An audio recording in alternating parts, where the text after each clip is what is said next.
주님의 영상 비치소서. 안녕하십니까 성도 여러분. 오늘은 멕시코에서 주의 말씀을 전하겠습니다. 잠깐 말씀을 전하기 전에 기도하겠습니다. 살아계신 하나님 참으로 감사합니다. 오늘도 이곳에 나와 하나님 아버지 주의 말씀을 나누게 하여 주신 주님의 은혜에 감사합니다. 부족한 저에게 더욱더 주의 성령으로 영감 부어주셔서 제 입술을 통하여 증거되는 하나님의 말씀이 생명이 있고 우리의 아버지여 혼과 골사 간절을 쪼개어 아버지 마음속에 있는 우리 모든 것이 밝히 드러날 때 우리가 참으로 철저히 회개하고 자복하여서 더욱더 거룩하고 복된 삶을 살아갈 수 있도록 도와주시고, 아버지 한마디도 제 입술을 통해서 증거되는 말을 하나님 아버지 세상의 말이 사람의 말이 아니오 정말 하나님의 말씀이 될 수 있도록 주의 성령께서 제 입술을 주장하시고 사용하여 주시옵소서. 부족한 정말 아버지 자리 세우셨으니 주님께서 도와주시기로 원하옵고 주 예수 이름으로 기도합니다. 아멘. 자, 오늘 말씀은 요한계시록 2장 18절에서 29절까지 함께 읽겠습니다. 요한계시록 2장 18절부터 29절. 제목은 사단의 기쁜 것이라는 제목을 가지고 함께 말씀을 나누겠습니다. 함께 교독하십니다.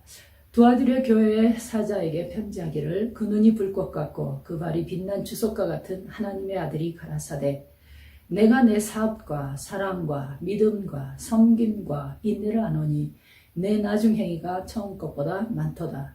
그러나 내게 책명할 것이 있노라. 자칭 선지자라는 여자 이세벨을 내가 용납함이니 그가 내 종들을 가르쳐 깨어 행음하게 하고 우상의 재물을 먹게 하는도다. 또 내가 그에게 회개할 기회를 주었을 때 그 음행을 회개하고자 아니하는도다. 볼지어다 내가 그를 침상에 던질 터이요 또 그로 더불어 간음하는 자들도 만일 그의 행위를 회개치 아니하면 큰 한낭 가운데 던지고, 또 내가 사망으로 그의 자녀를 죽이리니 모든 교회가 나는 사람의 뜻과 마음을 살피는 자인 줄 알지라. 내가 너희 각 사람의 행위대로 갚아주리라. 두아디라에게 남아있는 이 교훈을 받지 아니하고 소위 사단의 기쁜 것을 알지 못하는 너희에게 말하노니 다른 짐으로 너희에게 줄 것이 없노라. 다만 너희에게 있는 것을 내가 올 때까지 굳게 잡으라. 이기는 자와 끝까지 내 일을 지키는 그에게 만국을 다스리는 권세를 주리니 그가 철장을 가지고 저희를 다스려 직을 깨뜨리는 것과 같이 하리라. 나도 내 아버지께 받은 것이 그러하니라. 내가 또 그에게 새벽별을 주리라. 귀 있는 자는 성령이 교회들에게 하시는 말씀을 들을지어다. 아멘. 오늘 우리가 나눌 말씀은 주님께서 두아디라 교회 또한 영적 상태를 살펴보시고 또한 그들에게 하시는 말씀입니다. 항상 그렇듯 일곱 교회에 먼저 그들의 그 잘하는 일들을 항상 먼저 칭찬하시고, 또한 부족한 것이 있으면 하나님이 책망하시듯이 이 구절에서도 19절에 보면 두아디라 교회가 얼마나 사랑과 믿음과 성김과 인내를 가지고 하나님을 섬겼음을 알 수 있습니다. 그래서 내 사업과 하나님을 섬기는 그 사역과 이 모든 것들이 내 나중 행위가 처음 것보다 많다고 칭찬합니다.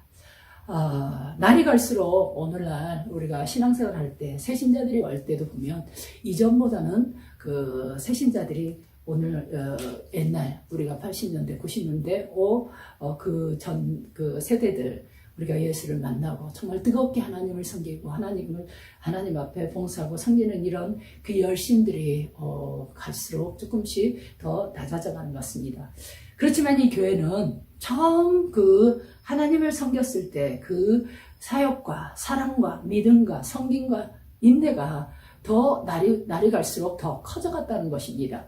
그러니까 그 행위가 얼마나 하나님 앞에 기뻐하셨든지 26절부터 보면, 이기는 자와 끝까지 내 일을 지키는 그에게 만국을 다스리는 권세를 주리니 그가 철장을 가지고 저희를 다스려 질그릇 깨뜨린 것 같이 하라. 나도 내 아버지께 받은 것이 그러하니라. 이렇게 말씀하십니다. 그러니까 이 교회가 그 행한 그 사역들, 정말 그들이 하나님의 말씀에 순종해서 행하는 것들이 얼마나 큰지 나중에 주님이 오셨을 때 만국을 다스리는 권세를 약속하셨습니다. 이 구절을 보면 그 5달란트 가진 자, 또 1달란트를 가지고 10달란트를, 한 문화를 가지고 10문화를 남긴 그 종이 기억납니다. 하나님이 주신 그 은사와 능력을 최대한 활용해서 정말 많은 것을 남겼을 때 하나님께서 또 10거울의 권세, 그런 권세를 가지고 백성을, 만국을 다스리는 권세를 준다고 하나님은 약속을 하십니다. 그렇지만 이렇게 하나님을 기쁘시게 하는 많은 일들, 정말 온전한 그 하나님의 사역, 그러니까 내 사업, 그 사업이 하나님 앞에 쓰임받는 그 사역과 사랑, 하나님을 사랑하고 또 내 이웃을 사랑하는 그 사랑, 또한 성김과 믿음과 인내가 그렇게 커서 하나님이 이렇게 열방을 다스리는 권세를 약속하실 정도가 되었는데, 그런데 하나님이 책망하시는 그 책망으로 말미암아 이 모든 것들을 잃어버릴 수 있다는 것입니다.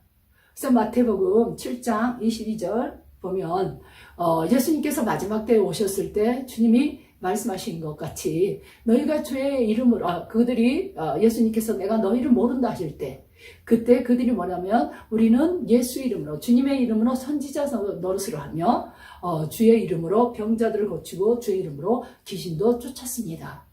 그와 같이 이렇게 큰 일을 행했지만 하나님께서 그들의 행위를 인정치 아니하신 것처럼 이 두아디라 교회도 그렇게 많은 일들, 정말 하나님의 이름으로 열심히 내고 섬기고 헌신하며 봉사하고 하나님의 나라를 확장하게 하는 그런 많은 일들을 해 나갔지만 그것이 모든 것이 물거품이 될 수 있다고 하나님은 경고하시는 것입니다. 그것이 무엇 때문이냐? 그 20절을 보면 내게 책망할 것이노라 자칭 선지자라는 여자 이세벨을 내가 영접함이니 그가 내 종들을 가르쳐 깨어 행음하게 하고 우상의 재물을 먹게 하는도다. 또 내가 그에게 회개할 기회를 줬을 때 그 명을 회개하고자 아니하는도다. 볼지어다 내가 그를 침상에 던질 것이요 또 그로 더불어 가늠한 자들도 만일 그의 행위를 회개치 아니하면 큰 한남 가운데 던지고 또 내가 사망으로 그의 자녀를 죽이리니 모든 교회가 나는 사람의 뜻과 마음을 살피는 자인 줄 알지라. 내가 너희 각 사람의 행위대로 갚아주리라고 말씀하십니다. 그러니까 이들이 그렇게 하나님 나라, 하나님을 사랑해서 정말 여러 가지로 하나님을 섬기고 이렇게 처음 행위가 나중 행위가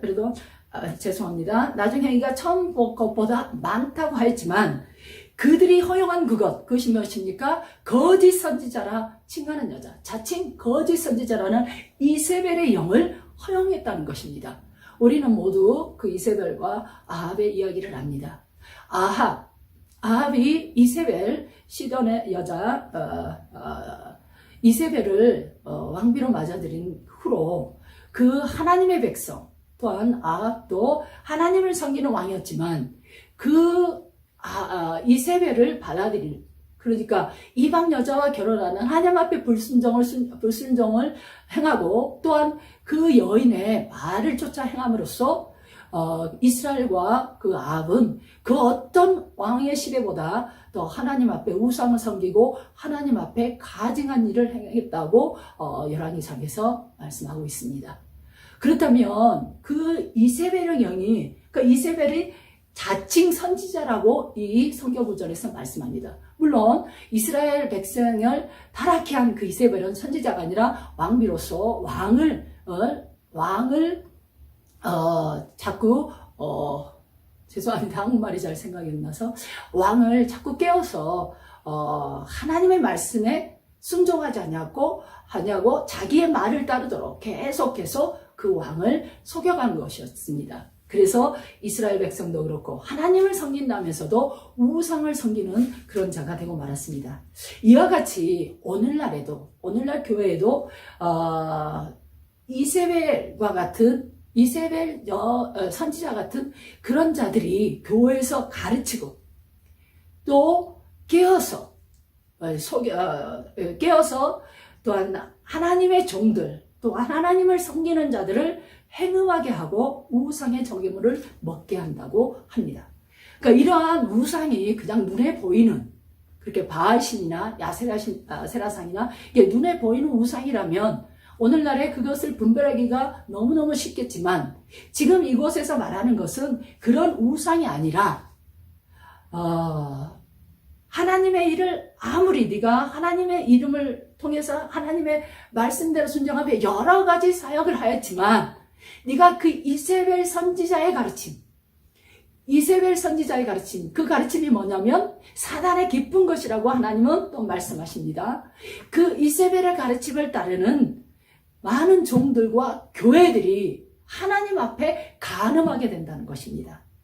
그래서 24절을 보면 두아디라에 남아있어 이 교훈을 받지 아니하고 소위 사단의 깊은 것을 알지 못하는 너에게 말하노니 다른 짐으로 너에게 죽을 것이 없노라. 그렇다면 이 말씀 구조를 보자면 두아디라 교회에 있는 많은 자들이 이미 그 거짓 선지자 이세벨의 가르침을 따르고 있었다는 것이죠. 그래서 그 이세벨의 가르침을 따라 사단의 깊은 것에 속아 지금 하나님 앞에 간음을 행하고 하나님 앞에 버림받기 직전이라는 거죠. 만약 그들이 바로 회개치 아니한다면 하나님께서 회개할 기회를 주시지만 회개치 아니한다면 그로 말미암아 그 이세벨의 가르침, 거짓 선지자의 가르침을 따르는 자들과 주의 종일지라도, 오늘날 목회자일지라도, 또한 또한 성도들일지라도, 이 모든 자들이 큰 환난 가운데 던져지고, 또한 이러한 가르침을 받는 모든 자들이 결국은 환난 가운데 멸망한다는 것이죠. 하나님이 기뻐하시지 못한, 하나님 앞에 참으로, 용서받을 수 없다는 거죠. 그러한 그 가르침을 떠나지 않는다면. 그러면 이사벨의 이 가르침이 무엇일까? 결국은 하나님의 교회, 정말 충성되게 하나님의 일과 하나님을 사랑하고 하나님의 믿음대로 하나님의 뜻대로 하나님의 나라의 영광을 위하여 일하는 이 교회가 하나님을 떠나게 한다는 것이죠. 왜? 이세벨의 영은 그의 가르침을 해서 결국은 뭐하냐면 하나님과 사람 사이를 다시 이간시키는 것이죠. 아담이 하나님 앞에 범죄했을 때 우리는 그 영의 죄가 하나님과 우리 사이가 우리 사이의 교통이 끊어짐으로 하나님과 우리가 분리되어서 우리가 죄인이 되었고 그 죄 가운데 우리가 다시는 하나님과 하나 될 수 없었음을 우리는 알고 있습니다. 그래서 예수께서 이 땅에 오셔서 이 땅에서 행하신 것은 다시 우리와 하나님이 하나 되게 하시려고, 정말 그가 십자가에서 우리의 모든 죄악과 우리 모든 고난을 담당하시고 십자가에서 죽으시고 부활하심으로 우리를 그가 아버지와 아들과 성령이 하나이신 것처럼 우리가 그와 하나가 되게 하시기 위하여 이 땅에서 하나님 아들이 희생하시고 또한 그를 믿는 자 모두를 예수 안에서 하나님과 하나가 되게 하셔서 다시 하나님과 합병케 함으로 우리가 하나님과 하나 되었는데, 정말 하나님을 섬기는 자가 되었는데, 하나님의 자녀가 되었는데, 그 이세벨의 가르침은 점점 더 하나님과 우리 사이를 다시 분리시킨다는 거죠. 왜? 하나님보다 더 중요한 것이 생겨버렸다는 거죠. 하나님과 우리 사이에 우상을 걷는다는 거죠. 그렇지만 그게 눈에 보이지 않고 너무 우리 마음속 깊은 곳에 있기 때문에 그것이 사단의 깊은 곳이라 불리우고 있다는 것이죠. 그래서 23절 하나님의 말씀이 무엇이라 하냐면, 내가 사막으로 그의 자녀들, 이러한 그 이세벨 선지자의 교리를 따르는 자들, 그 자녀들을 죽이리니 모든 교회가 나는 사람의 뜻과 마음을 살피는 자인 줄 알지라. 결국은 겉으로 드러나는 것보다 우리 마음속 깊은 것, 우리의 마음의 뜻, 우리의 의도와 우리의 마음이 하나님을 온전히 사랑하지 아니하고 결국 우리가 하나님을 떠났다는 것이죠. 비록 우리가 예수 이름으로 하나님을 섬기고 선행을 행하고 이웃을 섬기고 주의 일을 열심히 하고 전도를 하고 선교를 하고 또한 봉사를 하고 기도를 하고 여러 가지 사역을 하지만 그 마음은 이미 하나님 외에 다른 것이 이미 섰다는 거예요. 결국은 그게 뭐냐면 우리 마음속에 하나님보다 더 사랑하는 것이 생겨버렸어요. 그것이 우리 삶 속에 어떻게 보면 우리의 열심이나 우리의 사역이 아닐까 그런 생각을 해봅니다. 많은 이들이 하나님을 사랑한다 하지만 우리는 종종 하나님의 종들도 최근에 어떤 기독교 잡지를 읽었는데 어떤 목회자가 제가 그 기사가 잘 기억은 나지 않는데 어떤 그 미국에서 유명한 교회 목회자인데 아주 열심히 막 사역을 잘 해나가고 교회가 부흥하고 성장하고 있는 그런 상황에서 그가 자살을 하고 말았습니다. 그리고 종종 우리는 하나님을 열심히 섬긴다는 사람들이 또한 가끔씩 이런 하나님 앞에 이런 엄청난 죄를 지으며 자살을 하는 경우가 있음을 종종 보게 됩니다. 그러면 왜 이런 경우가 생겼을까요? 특히 그 목사님 같은 경우는 젊으신 분인데 한 40, 50대 되신 분인데 교회가 막 성장하고 교회가 부흥하고 뭐 이럴 것 같으면 막 참으로 기뻐하고 즐거워할 것 같은데 왜 그런 극단적인 선택을 했을까요? 그 크리스찬 잡지에서 결론이 뭐라고 나왔냐면 어느 날 많은 교회들이 하나님의 사역에 너무 바빠서 하나님을 잊어버렸다는 거예요. 그러니까 하나님의 교회, 하나님의 나라 확장을 위해서 전도와 이런 여러 가지 교회 프로그램, 교회 여러 가지 사역들에 막 힘을 쏟아가면서 하지만 그로 말미암아서 교회는 부흥하고 겉으로 보기에 교회는 부흥하고 양적으로 성장할지 모르지만 본인은 정작 하나님을 잃어버렸다는 거야. 하나님을 잊어버렸다는 거예요. 하나님보다 내 사역이 더 급하고 내 사역이 더 커져 나가야 되고 하나님보다 내가 이렇게 열심히 일을 하면 하나님이 나를 기뻐하시겠지. 그런 사역들로 지금 어쩌면 가득 차고 있지 않나 생각해 봅니다. 하나님은 그 다음에 나오는 라오디게아 교회에 하나님은 그곳에 계시지 않다고 말씀하십니다. 그들이 뜨겁지도 차갑지도 않은 미지근한 신앙이라 하시면서 내가 너희를 토에 내치리라고 하실 때 그때 하나님이 그들에게 말씀하신 건 내가 문 밖에서 너희에게 문을 두드리고 있다는 거예요. 너희가 문을 열었을 때 내가 들어가서 너희와 더불어 먹고 마신다는 거죠. 왜 그랬을까요? 그들은 이미 예수님을 교회 밖으로 내몰았어요. 예수님은 그 교회에 계시지 않았어요. 하지만 그들은 어떤 상태였습니까? 우리 교회는 부흥됐고 우리 교회는 성장했고 우리 교회는 부유하고 우리 교회는 부족한 것이 없다고 그들은 생각하고 있었어요. 어쩌면 그들은 나름대로 우리는 참 하나님의 일을 열심히 하고 있다고 생각했을지도 모릅니다. 왜? 우리 눈으로 보기에, 우리 육신의 눈으로 보기에는 정말 많은 부흥과 성장과 또한 우리가 바라는 것, 그 물질적인 성장, 물질적인 축복 이런 것들이 많이 있었고 그뿐만 아니라 영혼들도 부흥하고 있었기 때문이죠. 영혼들도 더 많은 영혼들이 모여졌기 때문이죠. 그래서 그들은 우리는 부유한 자라 부족한 것이 없다고 했을 때 주님은 오히려 나는 문 밖에 있다. 나는 너희들과 함께하지 못한다고 주님은 말씀하십니다. 이와 같이 두 아들의 교회에도 이런 일들이 생겨나고 있는 거죠. 그렇게 하나님의 사역에 열심을 내고 하나님을 사랑해서 여러 가지 모양으로 봉사하고 섬기며 또한 오래 참고 하나님의 일을 열심을 냈는데 겉으로는 교회가 성장하고 부흥하는 것 같지만 그들의 마음은 이미 하나님을 떠나고 있었다는 거죠. 그들의 마음 속에서 하나님보다는 내가 지금 하고 있는 일, 내가 정말 날마다 기도하니까, 내가 날마다 전도하니까, 내가 날마다 교회에 열심히 봉사하니까, 내가 날마다 정말 어떻게 보면 사역이 내가 하는 사역이 또 내가 붙여주신 영혼들로 그런 열매를 보았을 때 그런 것들을 통해서 내가 하나님을 이미 떠나고 있다는 거죠.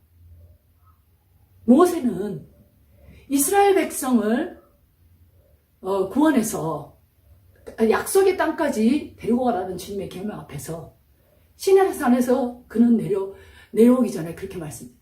주의 임재가 주님이 나와 함께 하시지 않으면 나는 어느 곳에도 가지 않겠다고 말합니다.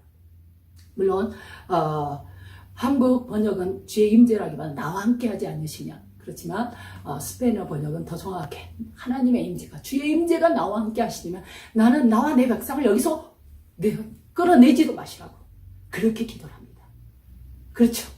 모세는 자신이 맡은 수십만 그 이스라엘 백성을 이끌고 나가는 그 사역보다 자신에게 가장 중요한 것은 하나님의 임재였어요. 하나님이 나와 함께 하시는, 하나님을 바라보는 것이었어요. 하나님이 나와 함께 하시지 않냐고, 하나님께서 나를 이끌어 주시지 않냐고, 하나님께서 나에게 이를 보여주시지 않는다면 나는 아무것도 하지 않겠습니다. 그것이 모세의 기도였고 간구였습니다. 마찬가지죠. 시편을 보면 다윗은 어떤 환경, 원수가 자기를 외워싸고 많은 환난과 고통이 당했을 때 그는 곧 원수를 바라본 것이 아니요, 항상 하나님을 찾았어요. 하나님 앞에 부르짖었어요. 하나님의 도우심을 받았습니다. 그 누구보다도 하나님 앞에 부르짖었습니다. 그런데 우리는 많은 순간 착각합니다. 저도 그랬었습니다. 제가 참으로 어려운 상황에 빠져 선교 사역을 하면서 정말 여러 어렵고 힘든 고비들을 겪었을 때, 제가 가장 큰 고비를 겪게 하셨을 때 정말 그때 주님이 말씀하신 것은 정말 주님이 시편 22편에서 말씀하는 것처럼 내가 밤에도 부르짖고 낮에도 부르짖어도 주님이 내게 응답하지 않은 것 같이, 정말 하나님이 내게서 멀리 계신 것처럼 이렇게 답답하게 느껴졌을 때, 고난 가운데 있었을 때, 하나님 앞에 간절히 기도했을 때 주님이 내게 응답하신 것은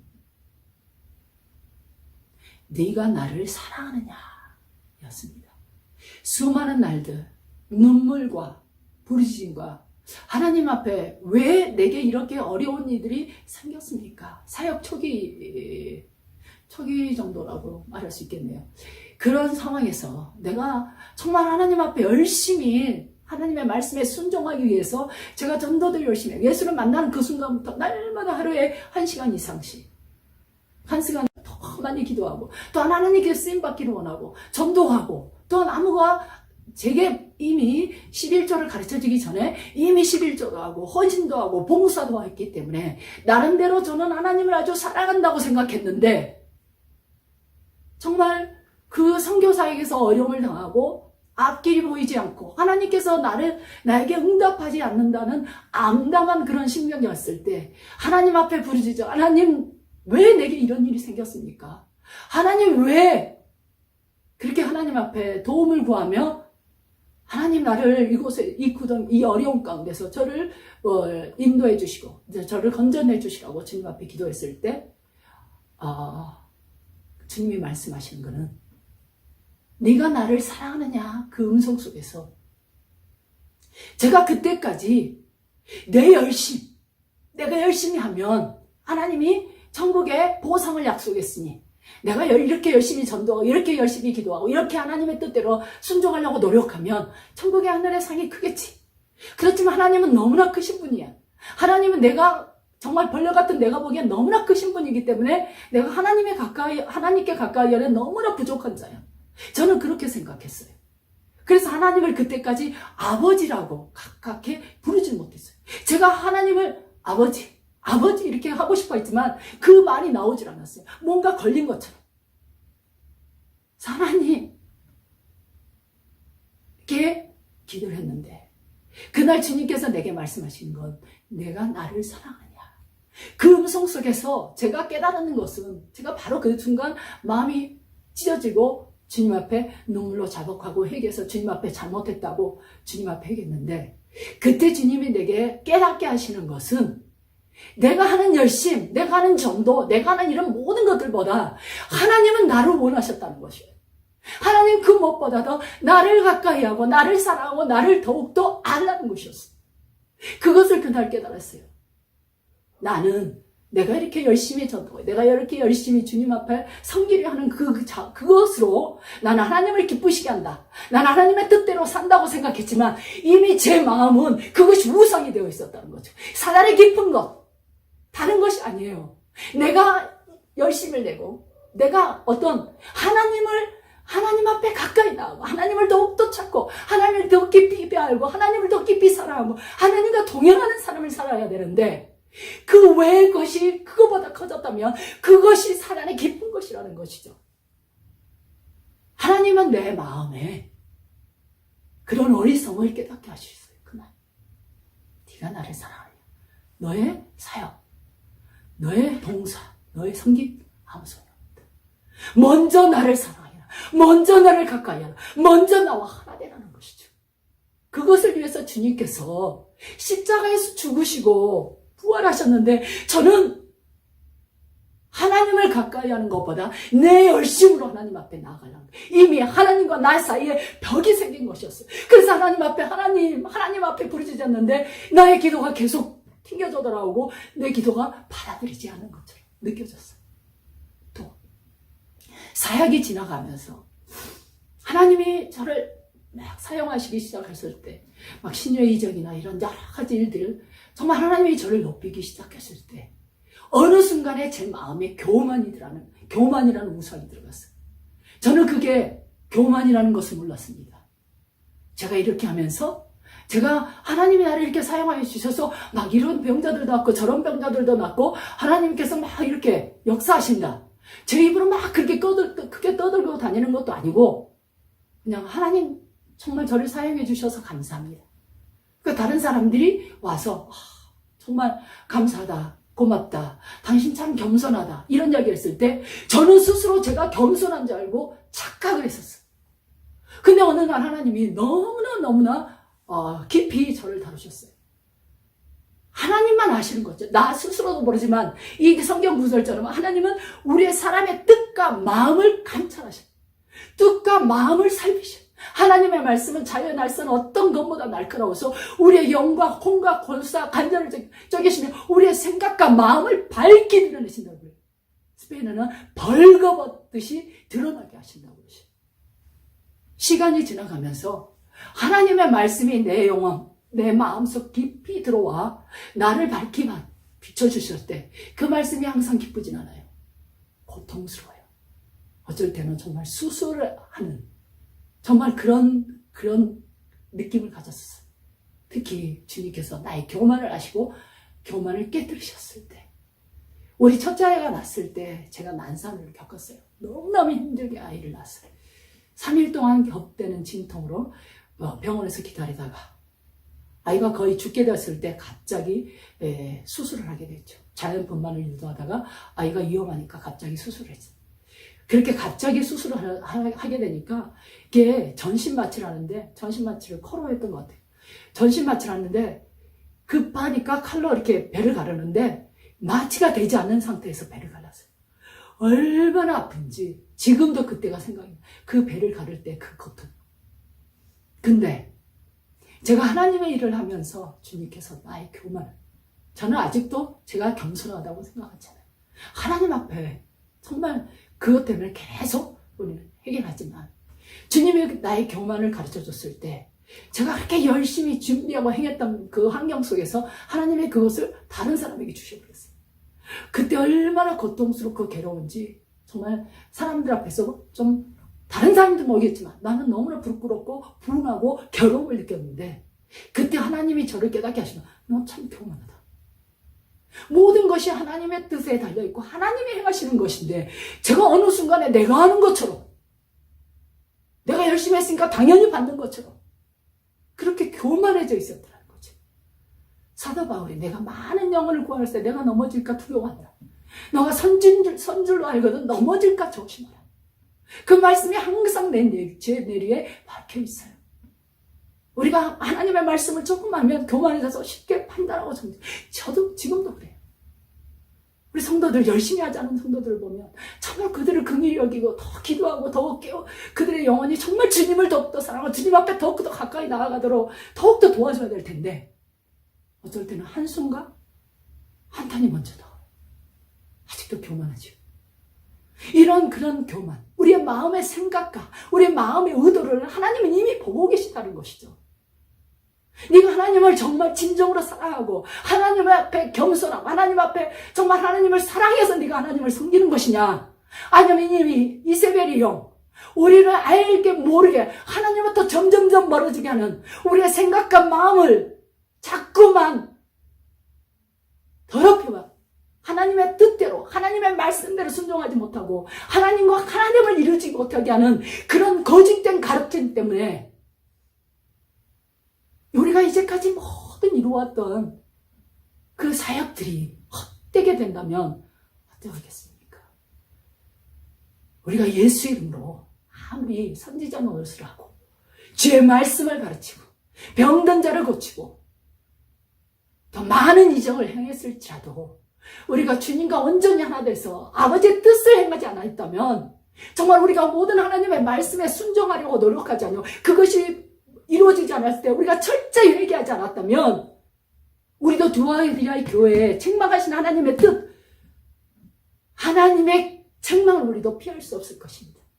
사단의 깊은 것은요, 겉으로 드러나는 게 아니라 우리 마음속 깊은 것, 우리의 생각과 마음을 주장하면서 우리의 교만과 우리의 욕심과 우리의 자랑과 우리의 어리석음이 하나님과 우리의 관계를 가로막을 때, 이 모든 것들이 사단의 깊은 것이라는 것이죠. 그 어느 때보다 지금 우리는 어려운 환경 속에 있습니다. 두려움도 어떻게 보면 우상이 될 수 있는 것이죠. 두려움에는 형벌이 따른다고 하셨습니다. 우리가 하나님을 의지할 때 어찌 세상을 두려워할 수 있겠습니까? 두려워하지 않지만 조심을 해야 되겠죠. 그렇지만 그 무엇보다도 우리는 하나님을 정말 하나님이 기뻐하시는 무엇일까? 왜 하나님이 오늘날 코로나 바이러스라는 그 팬데믹, 그런 그 전염병을 대유행시켜서 주님의 사랑하는 자녀들이 주님의 교회에 모여서 하나님 앞에 찬양과 감사드리고 예배를 드리며 하나님의 거룩한 몸된 지체들이 하나님의 뜻 아래서 교제하며 하나님을 섬기도록 자유롭게 허락하시지 않으고 이런 환경을 허락하셨을까? 우리는 한번 생각해 봐야 될 것 아닙니까? 이사야도 그랬고 에레미야도 그랬고 말라기야에서도 너희의 제사가, 너희의 허물이 더 이상 기쁘지 않다고 하셨어요. 저는 많은 순간 그것을 돌이켜봅니다. 하나님이 피로 사신 주님의 자녀들이 왜 오늘 이런 어려움을 겪었을까? 우리의 믿는 자들의 이런 우상 숭배, 믿는 자들이 이렇게 하나님보다 사역이나 우리 마음속 기쁜 곳에 하나님과 하나 되는 것을 방해하는 이 모든 것들 때문에 하나님의 임재를 더 이상 경험하지 못하고 하나님을 멀리하게 있기 때문에 하나님이 더 이상 우리와 함께 하실 수 없기 때문에 이런 상황들을 허락하지 않으셨나? 우리는 한번 되짚어 봐야 될 것이라고 생각합니다. 나와 하나님 잊지 마십시오. 교회, 이거 예수 그리스도의 몸된 교회로서 하나님이 그의 몸된 지체로서 우리를 구원하신 것은 하나님과 우리가 하나 되라는 것입니다. 그 외의 것은 모두 우리 마음속에서 저질도록 회개해야 됩니다. 그렇지 않으면 우리 자신도 우리를 또 따르는 자들도 모두 멸망하고 말 것입니다. 이 시간 함께 기도하겠습니다. 살아계신 하나님 참으로 감사합니다. 오늘도 주님 앞에 나와 두아드리아 교회에 하신 주님의 말씀을 우리가 기억합니다. 하나님 아버지, 우리가 하나님을 사랑한다 하면서도 우리 마음속 깊은 것을 우리가 스스로 되짚어보지 못하고 하나님의 말씀이 아버지 우리의 영광과 골사 간절을 쪼개시는 그 하나님의 말씀이 우리의 생각과 마음을 밝히 비추어 주시고 드러내실 때 하나님 아버지, 우리가 회개치 아니함으로, 우리가 정말 교만히 행함으로, 우리가 정말 아버지 정말 철저히 회개치 아니함으로, 우리가 그 열심을 가지고 그 사랑을 가지고 우리가 인내를 가지고 하나님의 사역을 아무리 열심히 했을지라도 하나님 아버지 그 모든 것들이 하나님 아버지 불에 다 정말 아버지 죄가 되어 모두 사라지는 것처럼 헛된 것이 되지 않도록 하나님 아버지 우리 사랑하는 성도들과 우리의 삶을 지켜주셔서 우리 삶 가운데 사단의 기쁜 것이 더 이상 우리를 지배하지 못하도록 정말 하나님과 우리가 더욱더 하나 되어 이 마지막 때에 특히 아버지여 정말 죄악이 가장한 이때에 우리가 더욱더 하나님과 하나 되어 하나님의 임재를 구하며 하나님과 하나 되어 하나님의 뜻을 행하며 쫓는 우리 모든 성도가 될 수 있도록 도와주시옵소서. 주님께서 함께해 주시기로 나왔고 주 예수 이름으로 기도합니다.